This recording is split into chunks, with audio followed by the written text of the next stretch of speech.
네, 요즘과 같은 시기는 참 기쁨을 누리기 어려운 시기인 것 같습니다. 왜냐하면 우리가 인터넷이나 아니면 뉴스를 통해서 접하는 그런 여러 가지 소식들이 사실은 뭔가 좋은 소식들이라기보다는 이제 안 좋은 소식들, 안타까운 소식들이 많이 들리기 때문입니다. 정치적으로도 그렇고요. 그래서 남북 간의 관계가 좋아졌다가 또 나빠지기도 하고, 그다음에 경제적인 부분도 마찬가지죠. 경제가 계속 좋아진다라는 이야기보다는 계속 침체가 되고 어려워진다라는 이야기가 계속 들리고, 또 사회적으로도 여러 가지 강력한 또 범죄들이 일어나고 끔찍한 일들이 계속 일어나게 됩니다. 그러다 보니까 우리가 어떤 기뻐하거나 감사하기보다는 불평불만을 하고 원망을 하고 안타깝게 여기는 그런 경우가 많이 있는 것 같습니다. 오늘 본문에 등장하는 빌립보 교회도 약간 마찬가지의 상황이라고 할 수가 있습니다. 이 빌립보 교회도 어떤 기쁨과 감사 이런 어떤 제목들보다는 불평과 불만, 원망의 제목들이 많았던 그런 교회라고 할 수가 있습니다. 왜냐하면 일단 첫 번째로는 내부적인 갈등이 있었습니다.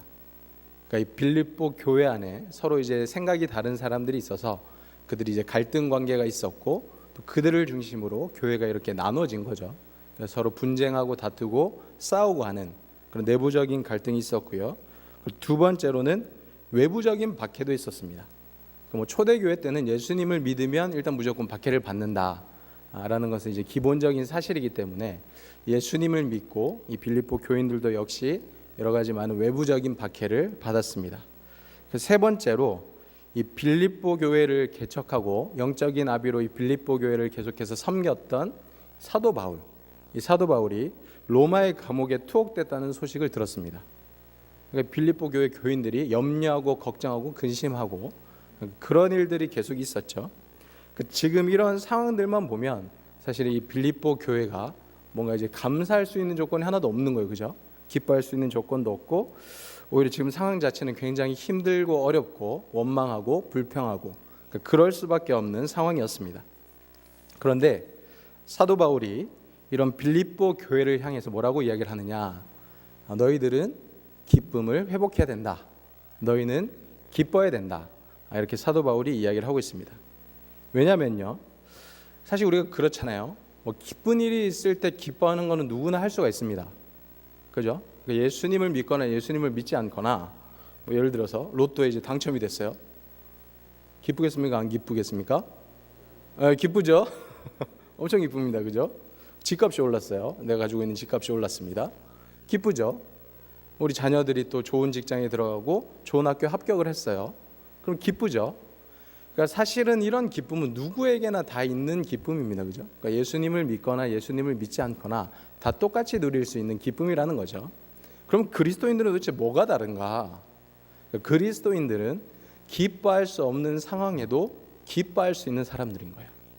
그러니까 예수님이 우리와 함께 하시기 때문에, 예수님께서 우리의 모든 인생과 삶을 주관하시기 때문에 우리는 기뻐할 수 없는 상황에서도 예수님을 바라보고 기뻐할 수 있는 사람들이고요. 그다음에 예수님을 믿는 사람들은 예수님 때문에 절망 중에도 소망을 꿈꾸는 사람들입니다. 사람들은 절망이 가득하면 인생을 포기하고 때로는 죽기도 하죠. 그러나 예수님을 믿는 사람들은 예수님 때문에 아무리 큰 절망과 어려움이 있어도 자기의 삶을 포기하지 않고 끝까지 소망을 가지고 살아갑니다. 그리고 예수님을 믿는 사람들은 다른 사람들이 서로 다투고 미워하고 싸우고 분쟁할 때에도 다른 사람들을 끝까지 사랑하기 위해서 노력하는 사람들인 거죠. 그러니까 이렇게 뭔가가 다른 것이 예수님을 믿는 그리스도인인 거예요. 그래서 이 빌립보 교회 안에 여러 가지 많은 어려움들이 있었고, 기뻐할 어떤 기쁨의 제목들, 감사의 제목들이 없었지만, 사도 바울은 빌립보 교인들을 향해서 너희들은 기뻐해라, 너희들은 기쁨을 회복해라, 이렇게 이야기를 하고 있습니다. 자, 그렇다면 우리는 어려움과 절망이 가득한 이러한 상황, 기뻐할 것이 전혀 없는 이런 상황에서 어떻게 기쁨을 회복할 수 있을까? 그 내용에 대해서 오늘 함께 나누려고 합니다. 일단 우리가 기쁨을 회복하기 위해서는요, 첫 번째, 예수님과 같은 겸손한 마음을 품고 다른 사람을 이해하고 섬겨야 합니다. 그래야지 우리 안에 기쁨이 회복될 수가 있습니다. 오늘 본문 말씀 2절 3절 말씀 다시 한번 보겠습니다.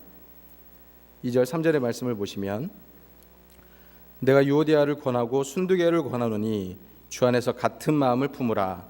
또 참으로 나와 멍에를 같이 한 내게 구하노니 복음에 나와 함께 힘쓰던 저 여인들을 돕고 또한 글레멘드와 그 외 나의 동역자들을 도우라. 그 이름들이 생명책에 있느니라. 아멘. 여기 보시면 유오디아라는 사람이 나오고 순두개라는 사람이 나오죠.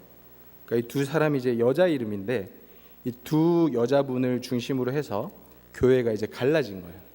그러니까 서로 이제 자기가 좋아하는 사람을 따라가고 또 그러다 보니까 서로 분쟁을 하고 파당을 나누고 싸우게 된 거죠. 그래서 사도 바울이 이들에게 뭐라고 이야기를 하냐면 너희들은 주 안에서 같은 마음을 품어라. 그리고 주변에 있는 다른 교인들에게도 똑같이 이야기를 합니다. 너희들도 이들을 그냥 방관하고 그냥 내버려 두지 말고 저 여인들이 같은 마음을 품을 수 있도록 도와줘야 된다. 그걸 좀 정리해서 이야기를 하면은 너희들은 전부 다 같은 마음, 한 마음, 예수 그리스도의 마음을 품어야 된다. 그러니까 바울이 이렇게 이야기를 하고 있는 겁니다. 그럼 예수님의 마음이란 무엇인가? 우리가 잘 아는 빌립보서 2장 1절에서 8절까지의 말씀인데요. 바울이 이렇게 이야기를 하고 있습니다. 그러므로 그리스도 안에 무슨 권면이나 사랑에 무슨 위로나 성령의 무슨 교제나 긍휼이나 자비가 있거든 마음을 같이하여 같은 사랑을 가지고 뜻을 합하여 한 마음을 품어 아무 일에든지 다툼이나 허용으로 하지 말고 오직 겸손한 마음으로 각각 자기보다 남을 낮게 여기고 각각 자기 일을 돌볼 뿐더러 또한 각각 다른 사람의 일을 돌보아 나의 기쁨을 충만하게 하라. 너희 안에 이 마음을 품으라. 곧 그리스도 예수의 마음이니 그는 근본 하나님의 본체시나 하나님과 동등됨을 취할 것으로 여기지 아니하시고 오히려 자기를 비워 종의 형체를 가지사 사람들과 같이 되셨고 사람의 모양으로 나타나사 자기를 낮추시고 죽기까지 복종하셨으니 곧 십자가에 죽으심이라. 아멘. 그러니까 빌립보 교인들에게 너희들은 예수님의 마음, 같은 마음, 한 마음을 품으라라고 이야기를 하는데 그 예수님의 마음은 뭐냐면 겸손한 마음, 다른 사람들보다 낮아지는 마음, 다른 사람들을 섬기는 마음. 그러니까 이 마음을 너희 안에 품으라라고 이야기를 하고 있는 것입니다. 자, 왜냐하면 우리가 자꾸 내 마음이 높아지면요, 내가 다른 사람들보다 내가 더 뛰어나다 생각하면 어떻게 되는지 아세요? 어떻게 될까요? 정치인들이 왜 그렇게 서로 싸울까요? 내가 당신보다 못합니다 이런 생각을 가지고 있으면 싸울까요? 아니죠. 보통 보면은 야, 내가 너보다 낫다, 내가 너보다 깨끗하다, 내가 너보다 똑똑하다. 그러니까 이런 마음을 가지고 있으면 싸울 수밖에 없는 거죠. 왜냐하면 대화가 안 돼, 대화가. 그죠? 자기가 나보다 이제 뛰어나다고 생각하면 내가 아무리 이야기를 해도 그 사람이 제 이야기를 듣겠습니까? 잘 안 들어요, 그죠? 그런 게 우리가 살아가는 이 세상입니다. 우리가 그 사춘기 아이들 있죠. 그러니까 옛날에는 뭐 중고등학생들이 사춘기 시절이었는데 요즘은 더 내려왔습니다. 그래서 이제 초등학생들부터 사춘기가 시작하는데 이 사춘기 아이들을 경험해 보신 적 있으시죠? 얘들이 어떻습니까? 얘들 별명이 뭔지 아세요? 우리 사춘기 아이들의 별명. 일단 지구인은 아닙니다. 외계인이에요, 외계인. 왜냐하면 같은 지구 안에서 살고 있는데 도대체 얘네들의 생각을 모르겠다는 거죠. 도대체 이해가 안 되고 생각도 모르겠고 도대체 뭘 원하는지도 모르겠고, 그러니까 같은 지구 안에 살고 있는데 완전히 이제 다른 이 존재들이기 때문에 별명이 이제 외계인입니다, 외계인. 그럼 도대체 왜 이 아이들이랑 대화가 안 될까? 똑같은 사람인데, 우리 자녀들인데 왜 대화가 안 될까요? 왜 그러냐면 일단 기본적으로 우리 어른들 마음속에 내가 너보다 뛰어나다, 내가 너보다 높다라는 마음이 있는 거예요. 그래서 우리 어른들의 시각으로 아이들에게 이야기하면 아이들은 어떻게 들을까요? 전부 다 그냥 잔소리로 듣는 거예요. 왜냐하면 자기들 전혀 이해 못하고 자기들이랑 대화가 전혀 안 되고, 그러니까 자기들의 입장을 생각하지 않고 어른들의 입장만 생각하고, 야, 내 말을 들어, 내 말이 맞아, 내가 너보다 오래 살았어, 내가 너보다 경험이 많아. 그러니까 이런 식으로 우리가 높은 마음을 가지고 아이들에게 이야기를 하니까 아이들이 그게 듣기가 싫은 거예요. 그러니까 대화가 안 되고 서로 싸움이 되는 거죠. 근데 이런 아이들이 마음을 여는 대상이 있습니다. 누굴까요? 친구들, 그죠? 또래 집단입니다. 왜 걔네들한테 마음을 열까요? 똑같거든요. 놀랍게도 자기들보다 뛰어난 게 하나도 없는 똑같은 걔네들한테 마음을 여는 거예요. 그래서 또래 집단 아이들이랑 어울리고 그들에게 모든 고민, 답도 없는데 자기들끼리 막 고민 상담하고 막 아무튼 뭐 도찐 개찐인데 그렇게 이야기를 하고 있는 거예요. 근데 왜 그럴까요? 그러니까 걔네들은 자기들의 마음을 이해해 주니까. 그러니까 자기들보다 뭐 높은 마음으로 막 교만한 마음으로 야 그게 아니야 잘못됐어 넌 내 말을 들어야 돼 이런 게 아니고 같이 공감하고 같이 그것에 대해서 함께 나눌 수 있는 존재이기 때문에 그렇게 마음을 내놓을 수 있는 존재이기 때문에 또래 집단에게 자기의 마음을 열어놓습니다. 또 한 존재가 있습니다. 아이들이 마음을 터놓을 수 있는 존재 누굴까요? 누구냐면 어른인데 성육신한 어른이에요. 이게 무슨 말이냐면 어른인데 어른 같지 않은 그러니까 좋은 의미로 그래서 뭔가 이제 막 잔소리하고 이런 게 아니고 정말 낮아져서 아이들과 시선을 딱 맞춰주고 아이들의 마음을 이해해주고 아이들의 생각을 다 이렇게 들어주고 그들의 고민을 들어주고 상담해주는 그러니까 성육신 완전히 아이들과 같이 낮아진 그런 사람들에게 또 아이들이 마음을 엽니다. 그래서 보면은 뭐 청년 선생님들 중에 정말 그렇게 같이 놀아주고 같이 이해해주고 같이 대화해주고 그런 사람들에게 아이들이 마음을 많이 열고 자기들의 고민을 이야기하는 것들을 볼 수가 있죠. 저도 마찬가지입니다. 저도 모태신앙인데 사실은 제 신앙이 생긴 거는 고등학생 때입니다. 그전에는 그냥 이제 교회를 왔다 갔다 하다가 고등학교 때 제 신앙이 생겼는데 제 신앙의 성장에 있어서 가장 결정적인 영향을 줬던 이제 어떤 형이 한 명 있습니다.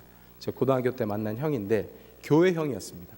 교회 형이었는데 보통 이제 교회에서 어떤 남자애들이 있으면 형들이 남자애들을 잘 챙길까요? 안 챙길까요?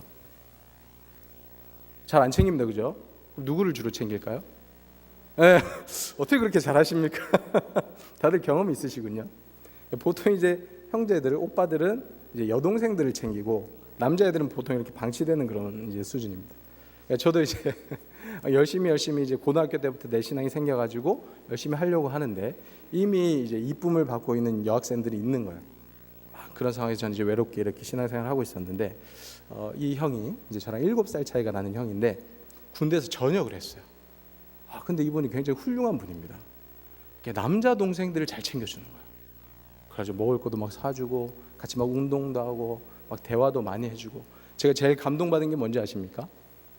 늦게까지 같이 이렇게 있다가 이제 집에 들어갈 때가 되잖아요. 그러면 자기 차를 가지고 우리 집 앞까지 데려다 주는 거예요. 왜? 저 뭐 남자친구 여자친구나 그렇게 하는 줄 알았지. 근데 동생들한테 막 그런 줄 처음 알았어요. 여학생도 아니고 이제 남학생인데. 아무튼 뭐 저는 그때 이제 학생이니까 돈도 없어요. 근데 그 형도 보니까 신학생이고 돈이 없어요. 근데 그렇게 또 이제 자기 주머니를 털어가지고 맛있는 걸 사주고 저를 도와주고 사랑해주고 아껴주는 겁니다. 근데 그것뿐만이 아니고 제가 어떻게 보면 가장 이제 힘든 시기라고 할 수 있는 그 고등학교 시절에 고3 시절에 그때 항상 옆에 있으면서 같이 고민을 터놓고 이야기를 하고 제 이야기를 들어주고 기도해주고 같이 공감해주고 그러니까 수많은 부분에서 그렇게 도움을 줬습니다. 저는 개인적으로 그 형의 어떤 삶을 통해서 저에게 베풀어주는 그 사랑을 통해서 예수님의 은혜와 사랑을 많이 느끼고 지금 이 자리까지 있다라고 생각을 합니다. 자, 이게 가능했던 이유가 뭘까요? 만약 그 형이 저보다 7살이나 많은데 야 너는 아무것도 모르잖아. 그냥 내가 시키는 대로 해. 내가 이야기하는 대로 해. 그럼 네가 잘 될 거야. 만약에 이런 식으로 잔소리를 했다면 제가 별로 안 좋아했을 거예요. 근데 저랑 이제 똑같아진 거예요. 저는 이제 그 형을 생각할 때마다 친구 같은 형이라고 생각합니다. 그래서 모든 고민과 생각과 모든 것들을 다 공유하고 이야기하고 같이 기도하고 그렇게 자기를 예수님처럼 낮추고 겸손한 모습으로 저와 함께 해줬기 때문에 제가 이 모든 것들을 할 수가 있었고 좋은 영향을 받을 수가 있었던 거죠. 우리도 마찬가지입니다. 우리가 높아지지 않고요. 그러니까 정말 그 하늘 보좌를 버리시고 이 땅 가운데 오셔서 우리 인간과 같이 되신 이 예수님의 겸손함. 그러니까 이 마음을 우리가 배우고 받아들이고 이 마음을 가지고 다른 사람들을 이해하고 섬길 때 그 안에 진짜 기쁨이 회복이 되는 거예요. 반면에 우리가 교만하면 우리가 다른 사람들보다 높아지면 어떻게 되죠? 기쁨이 없고 싸움과 분쟁이 있는 것입니다. 그래서 우리 모두는 예수님과 같이 겸손한 마음을 품고 다른 사람들을 이해하고 섬길 수 있기를 바랍니다. 그 두 번째, 우리가 기쁨을 어떻게 회복할 수 있는가? 우리가 기쁨을 회복하는 방법은 뭐냐면 불평불만하는 마음이 아니라 감사하는 마음으로 하나님께 기도할 때 우리는 기쁨을 회복할 수가 있습니다. 즉 기도가 무엇이죠? 기도는 일단 기본적으로 하나님과의 대화, 하나님과의 교제라고 할 수가 있습니다. 근데 어떤 사람들은 마치 빚쟁이처럼 하나님한테 기도하는 경우가 있어요.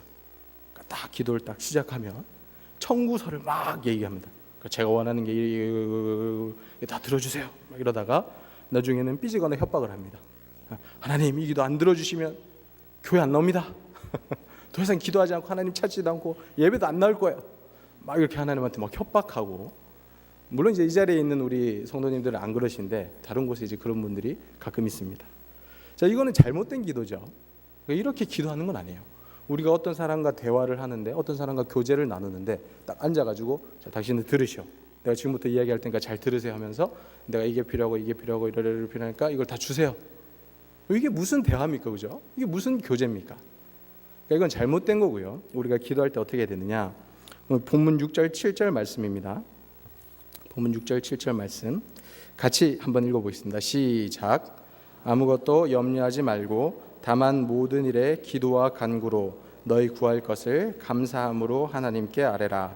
그리하면 모든 지각에 뛰어난 하나님의 평강이 그리스도 예수 안에서 너희 마음과 생각을 지키시리라. 아멘.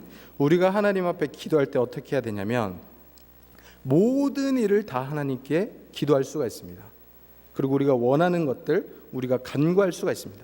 근데 그렇게 할 때 어떻게 해야 되냐면, 염려하지 말고 감사함으로 하나님께 기도해야 되는 거예요.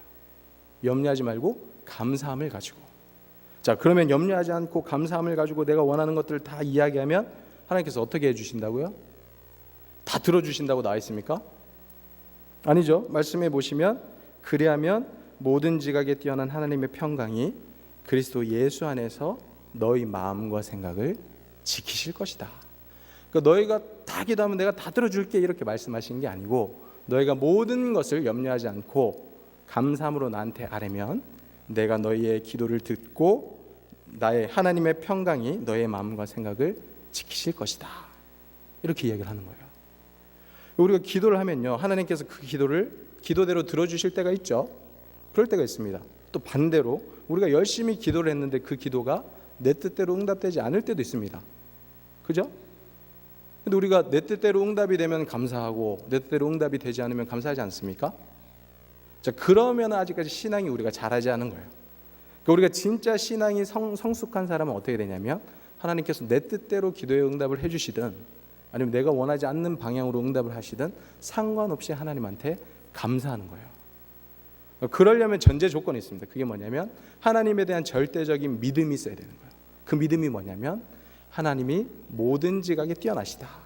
나보다 지혜로우시고 나보다 뛰어나신 하나님이 내가 이렇게 기도했지만 내 기도를 들어주시지 않고 다르게 응답하셨을 때는 분명히 다른 선한 길, 다른 좋은 길이 있기 때문에 나를 그 길로 인도하실 것이다. 그러니까 이런 믿음이 있기 때문에 우리가 염려하지 않고 감사함으로 하나님께 기도할 수가 있다는 거죠. 그래서 우리에게 이 믿음, 하나님께 감사하는 마음으로 기도하는 이 믿음이 있을 때 우리는 기쁨을 회복할 수가 있습니다. 이 자리에 있는 우리 모든 성도님들은 감사하는 마음으로 하나님께 기도할 수 있기를 바랍니다. 그 마지막 세 번째입니다. 우리의 기쁨을 회복하기 위해서 우리는 어떻게 해야 되는가? 나의 부족함과 연약함에도 불구하고 나와 함께 하시며 나를 통해 역사하시는 하나님을 믿어야 합니다. 우리 오늘 본문 말씀 11절에서 13절까지의 말씀입니다. 이렇게 나와 있습니다. 내가 궁핍함으로 말하는 것이 아니니라. 어떠한 형편에든지 나는 자족하기를 배웠노니 나는 비천에 처할 줄도 알고 풍부에 처할 줄도 알아. 모든 일 곧 배부름과 배고픔과 풍부와 궁핍에도 처할 줄 아는 일체의 비결을 배웠노라. 내게 능력 주시는 자 안에서 내가 모든 것을 할 수 있느니라. 아멘. 사도 바울이라는 인물은 굉장히 훌륭했던 인물입니다. 그죠? 예수님의 제자 중에서는 정말로 이렇게 학식도 뛰어나고 많은 부분에서 뛰어난 사람이었는데, 그렇다고 해서 사도 바울이 늘 풍부했는가? 늘 부족함이 없었는가? 오늘 말씀을 보니까 안 그래요. 그죠? 그러니까 사도 바울도 그렇게 뛰어난 사람이고 굉장히 학식이 뛰어난 사람임에도 불구하고 예수님을 믿고 난 다음에 비천에 처하기도 했고 풍부에 처하기도 했고 또 배부름을 겪기도 하고 배고픔을 겪기도 하고 풍부와 궁핍에도 처할 줄 아는 모든 비결을 배웠다. 그러니까 예수님을 믿고 나서 여러 가지 많은 상황과 환경에 자기가 처해봤다라는 것이죠. 근데 그런 모든 상황에 처하면서 결론적으로 내리는 이 결론, 신앙 고백이 뭐냐면 13절의 말씀입니다. 내게 능력 주시는 자 안에서 내가 모든 것을 할 수 있느니라. 그러니까 내가 예수님을 믿고 따라가 보니까 뭐 때로는 배고프기도 하더라. 때로는 배부르기도 하더라. 또 때로는 어려움을 겪기도 하고 또 때로는 풍부하기도 하더라. 근데 보니까 확실한 것 하나는 예수님을 따라다닐 때 내 상황과 배경과 환경이 어떠하든지 간에 하나님께서 나와 함께 하시고 내게 능력 주시는 하나님 안에서 모든 것을 할 수 있더라. 우리가 돈이 없으면 하나님의 일을 못할까요? 내가 똑똑하지 않으면 하나님의 일을 못할까요? 우리는 때로는 그런 착각을 할 때가 있습니다. 그래서 우리가 교회가 그래도 돈이 있어야지 하나님의 일을 하지, 아니 그래도 우리가 좀 똑똑하고 뭔가 지식적으로 아니 다른 사람들에게 좀 인정받는 사람이 돼야지 우리가 하나님의 일을 할 수 있지, 하나님의 역사를 나타낼 수 있지, 하나님께 영광을 돌릴 수 있지, 이렇게 우리가 착각할 때가 있습니다. 그러나 우리가 교회의 역사를 보면요, 그렇지 않아요. 물론 그 중에 똑똑한 사람도 있습니다. 사도 바울같이 학식이 뛰어난 사람이 있습니다. 근데 꼭 그렇지 않아요. 만약에 그런 사람들만 하나님께서 쓰셨다 그러면 구약 시대 때 모세가 이집트의 왕자일 때 하나님께서 쓰셨을 거예요. 그죠? 40살쯤 됐을 때, 그 전에 좀 더 힘도 있고 애굽의 왕자일 때, 그때 하나님께서 모세를 쓰셔야죠. 그 예수님께서 이 땅 가운데 오셨을 때 제자들을 부르실 때 바리새인 중에 정말 이 사도 바울 같은 사람, 훌륭한 사람들, 똑똑한 사람들, 그러니까 이런 사람들만 골라서 쓰셔야죠. 근데 예수님의 제자 중에 다수는 어떤 사람입니까? 뭐 어부 이런 사람들, 조금 유식한 소리 하니까 사람들이 깜짝 놀라는 그런 사람들, 베드로, 뭐 야고보, 요한 이런 사람들, 이 사람 학식이 없는 사람인데 어떻게 이렇게 똑똑한 얘기를 하지? 그러니까 이런 식으로 사람들이 반응할 정도로 그런 사람들을 하나님께서 쓰신다니까요. 그러니까 우리가 능력이 있고 없고는 중요한 게 아닙니다. 우리가 돈이 있고 없고는 중요한 게 아니에요. 하나님의 일을 하고 하나님의 역사를 드러내는 것에는 그런 것들이 하나도 상관이 없어요. 왜냐하면 능력은 누가 주신다? 하나님이 주시는 거예요. 내가 쌓아가는 게 아니고요, 내가 뭔가를 많이 축적을 해서 그것에서 능력이 나타나고 기적이 나타나는 것이 아니고, 우리가 하나님 앞에 헌신하고 순종했을 때 하나님께서 우리에게 능력을 주시는 거예요. 그리고 하나님께서 우리와 동행하시면서 우리 가운데 역사하시기 때문에 놀라운 일들이 일어나는 겁니다. 사도 바울이 그걸 깨달은 거예요. 내가 똑똑해서 나에게 능력이 나타나는 것이 아니고 그냥 내가 어떤 상황에 있든지 상관이 없더라. 그냥 하나님이 나와 함께 하시니까 내가 모든 것을 할 수가 있더라. 이 믿음, 우리가 연약하고 부족해도 하나님께서 나를 사용하시고 나와 함께 하신다, 이 믿음이 있을 때 우리는 기쁨을 회복할 수가 있습니다. 오늘의 말씀을 정리하겠습니다. 하나님께서는 이 세대를 살아가는 우리가 기쁨을 회복하기를 원하십니다. 그런데 우리가 기쁨을 회복하기 위해서는 일단 첫 번째로 예수님과 같은 겸손한 마음을 품고 다른 사람들을 이해하고 섬겨야 합니다. 둘째로는 감사하는 마음으로 하나님 앞에 기도를 해야 합니다. 때로는 내 뜻대로 이루어지지 않을 때에도 더 선하고 더 좋은 길로 인도하시는 하나님을 신뢰하는 믿음이 있어야 합니다. 셋째로 나의 부족함과 연약함에도 불구하고 나와 함께 하시며 역사하시는 하나님을 신뢰해야 합니다.